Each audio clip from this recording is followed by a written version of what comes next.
Natatandaan ko pa noong nag-aaral pa lamang ako sa paaralang ito. Maraming bawal, marami ring pasaway, maraming talentadong estudyante, maraming GC, maraming pagsubok, marami ring pagtatagumpay. Isa akong BSA Accountancy student. Kung bakit BSA? Malakas daw kasi ang demand ng trabaho dito. Mahirap lang kami at ang makatapos bilang accountant ang inaasahang makakasalba sa amin sa kahirapan. Kaya naman mula first year, pinagsisikapan kong mabuti ang aking pag-aaral. Pero sadyang di ganun kadali ang lahat. Kompre ako! Hindi ko alam kung paano ko sasabihin sa magulang ko. Binigho ko sila eh. Ay, magandang gabi po. Magandang gabi. Awa ka ng Diyos. Oh, kamusta grades? Ngayon huwag kayong magagalit pero kompre po ako. Ha? Bakit? Ano nangyari? Hindi po kasi mabot sa 2 yung grade ko kaya ganun po nangyari. Pero yan po, gagaling ako po sa content para po sa inyo. Hindi mo may exam naman. Kayang-kaya mo yan. Mag-aral ka na lang ha. Dapat po na Kaya mo yan. Kaya mo yan. At ginawa ko nga ang lahat ng makakaya ko sa pagre-review. Kahit kinakabahan ako, tama pa rin si nanay, hindi pa huli ang lahat.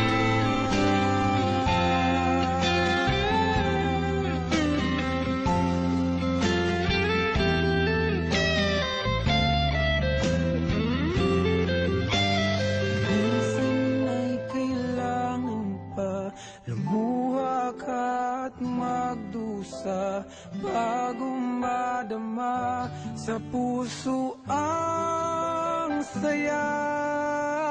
Di ko may paliwanag ang nararamdaman kong kasiya noon. Siguro dahil kinabahan talaga ako, ngunit talagang lumakas ang aking loob. Kakayanin ko ang lahat. Pero hindi pa doon nagtatapos ang lahat. Nang mag-third year ako, sinikap kong galingan palalo. Hindi ako susuko, lalo na't kaunti na lang, maaabot ko na ang aking pangarap. Ngunit isa na namang pagsubok ang dumating sa buhay ko. Maaring mangarap sa isang hakbang na iyong gagawin. Malayo ang mararating. Simulan mo sa isang pangarap. Kahit simple Ginawa ko naman ng lahat. Sadyang dila kami naging maswerte sa professor at sadyang mahirap din talaga ang subject. Kailangan ko na naman mag-exam, kundi magkakasingko ko. Buti nilang may mga kaibigan ako at kaklase na handang tumulong at makiramay. Nawawala ang aking pangamba pag naiisip kong nagtutulungan kami. sa iyong damdamin. Maniwala ka't laging isipin. Huwag kang tumigil. Manalangin. Go guys! Galingan natin! Thank you. Thank you! Ayan. Galingan mo ha. Simulan mo. Natapos namin ang exam ng maayos. Nagtagumpay kami. Nagkaroon man kami ng tres, tuloy pa rin ang laban. Malaking bagay talaga na may makakapitan ka tulad ng iyong mga kaibigan. Pakiramdam ko mas lalo pa akong lumalakas.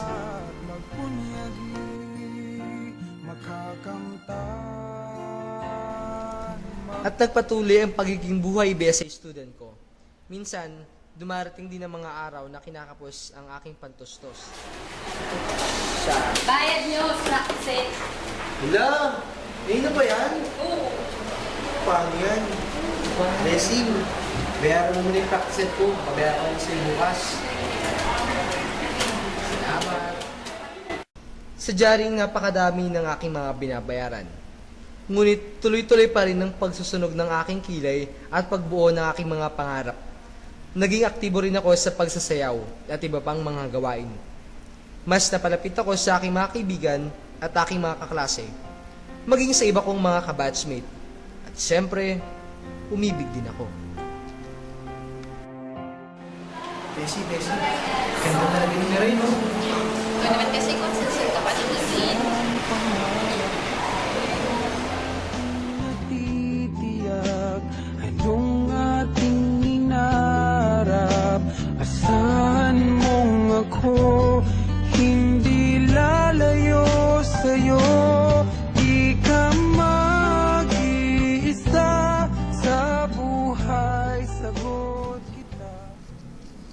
Sa wakas, oras na ng pagtatapos. Isang patunay na nagtagumpay kami. Pagkatapos nun, buong tapang ko nang hinarap ang review at board exam na pinag-ipunan ng aking tatay. Basta't magsikap at magpunyagi.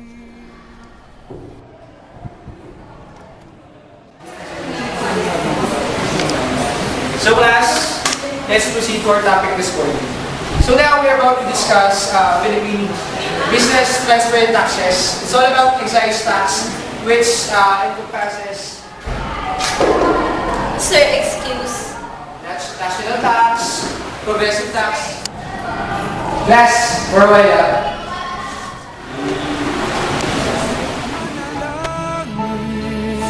Labanan mo bawat hadlang, simulan mo sa isang pangarap kahit